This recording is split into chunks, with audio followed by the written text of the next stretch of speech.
Kundalini awakens, it will push us to give everything to our spiritual ideal. If it's God, everything to God. If it's Shiva, everything to Shiva. You're ready to dissolve completely. This is what the energy says. If your aura says, I want to keep something for myself, there will be a showdown. A real nasty showdown.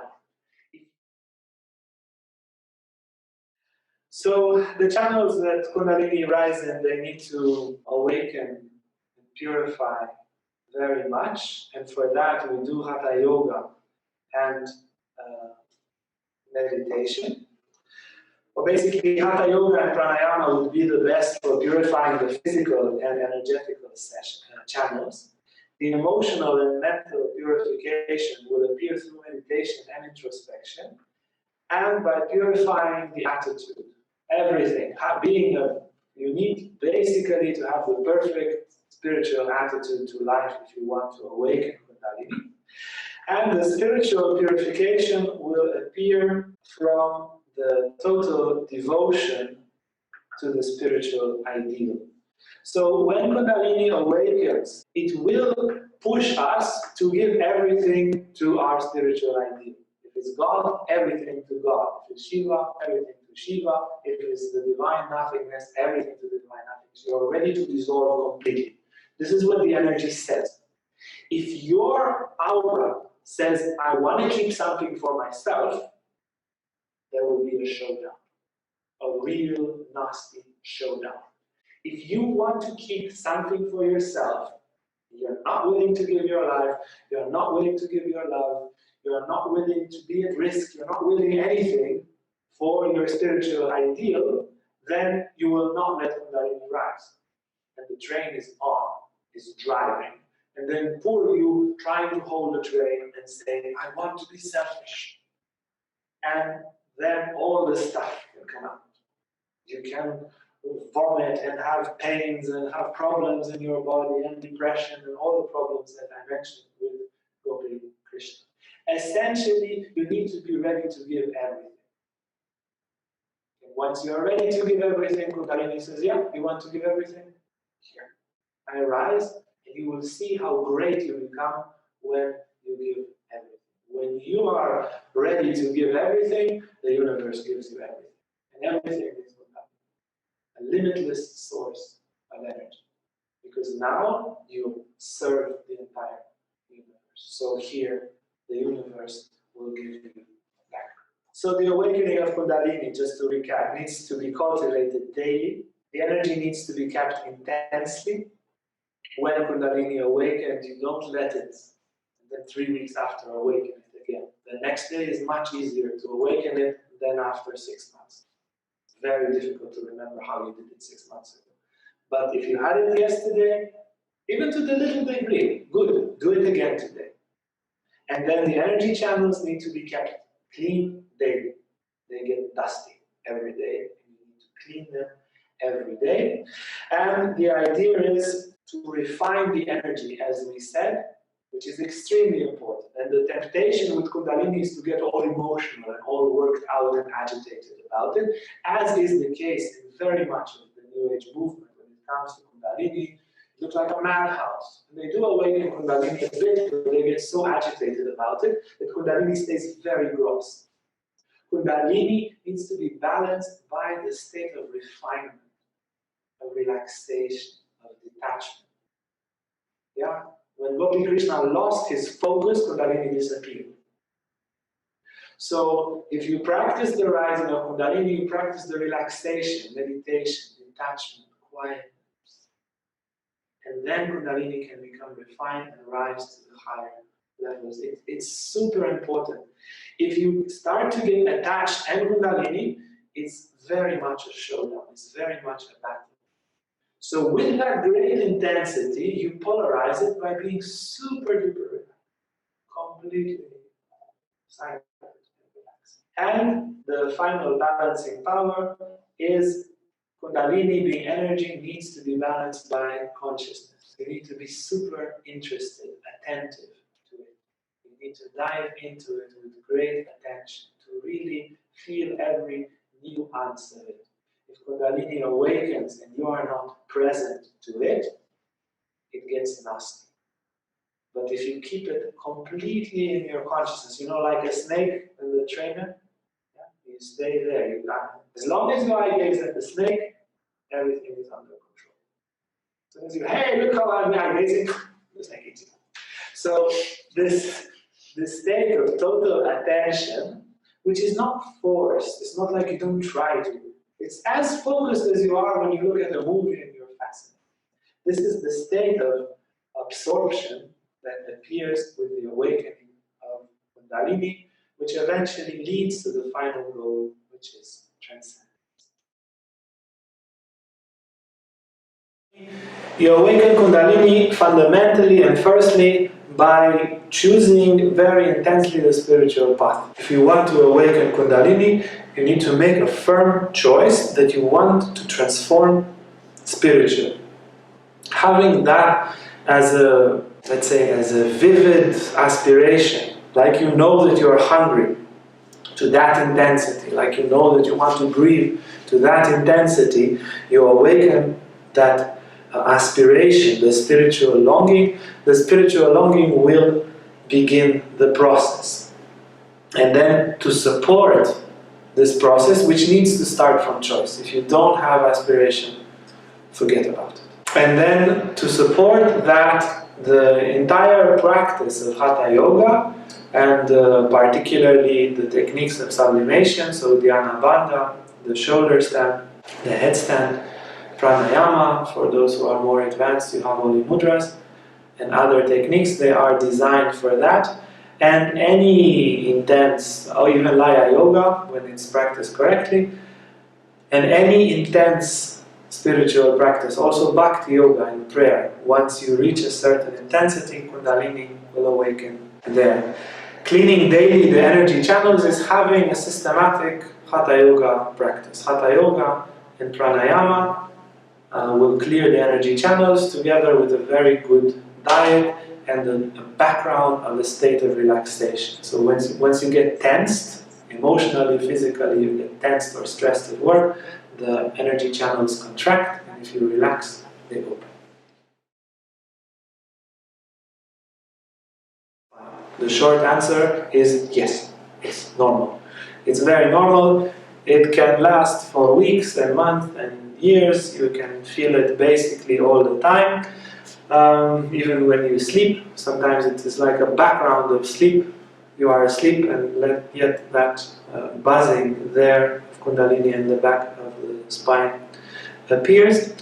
To give a little bit of a longer answer and a bit more support in that situation, it's again this double attitude of being very, very relaxed. Super, when you feel it, it's a reminder to be very relaxed and detached.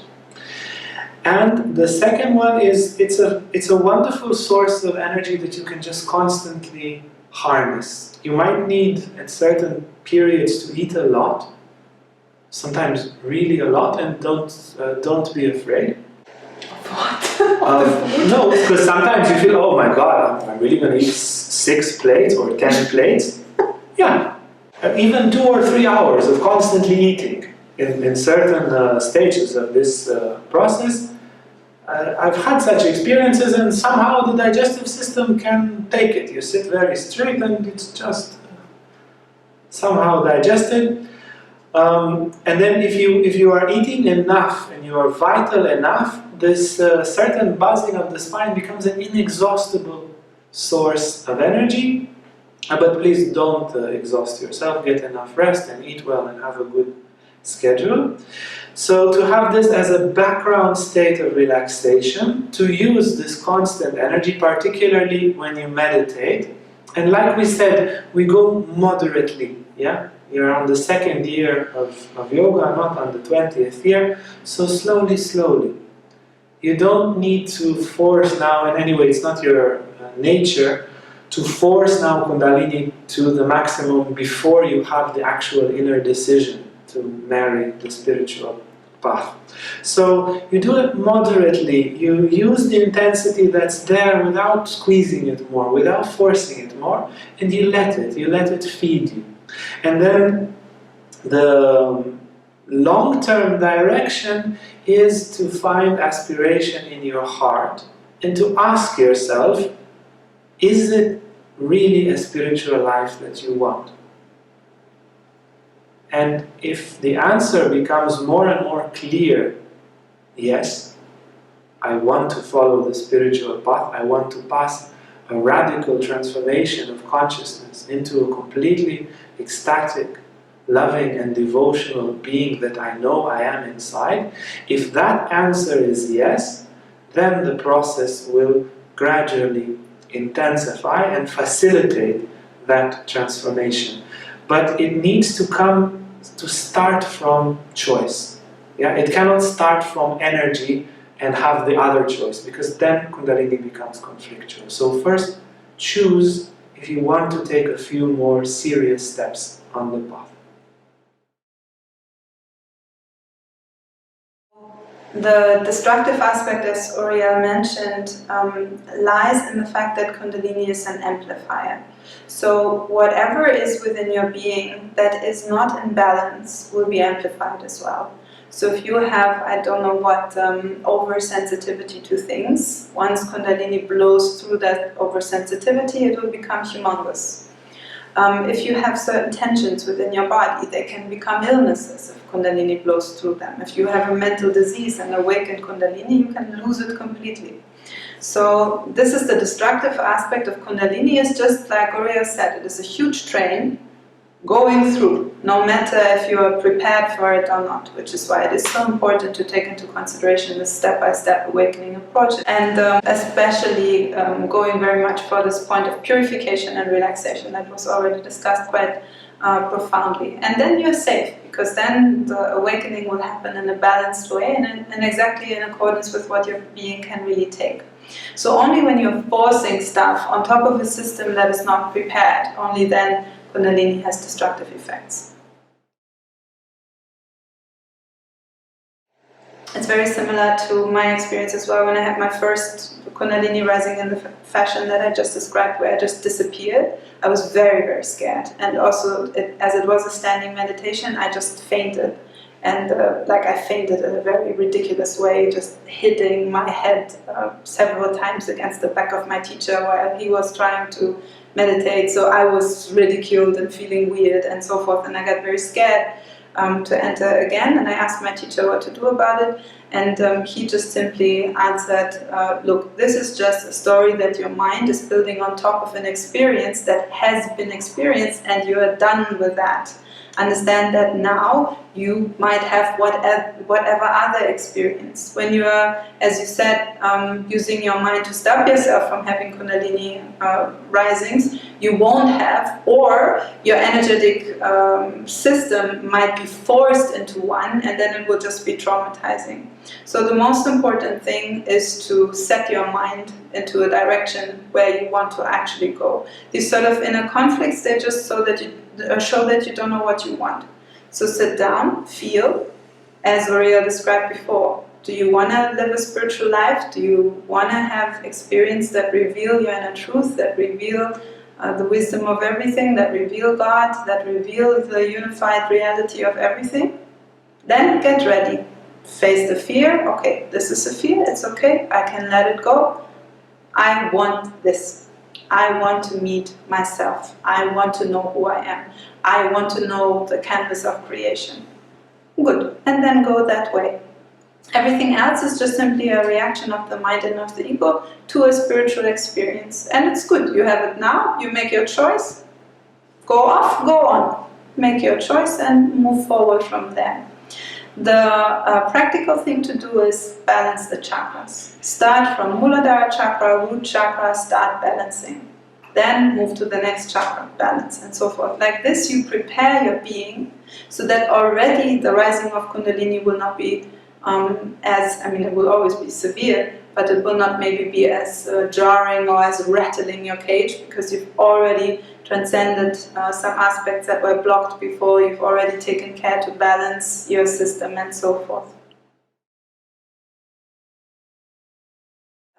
literature recommendations, definitely Gopi Krishna's book, of course. There you get pretty much of a very personal and pretty clear account of how Kundalini awakening looks like, how does it feel like, what kind of states come along with it.